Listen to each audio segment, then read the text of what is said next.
our chicken processing facility.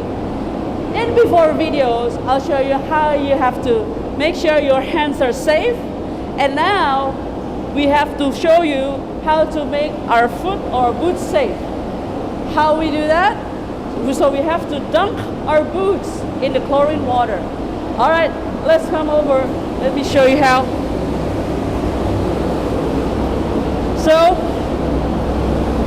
these are chlorine water.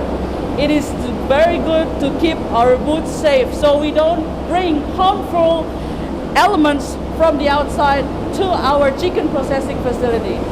Alright, I hope I'll see you in our next video. See ya! Bye!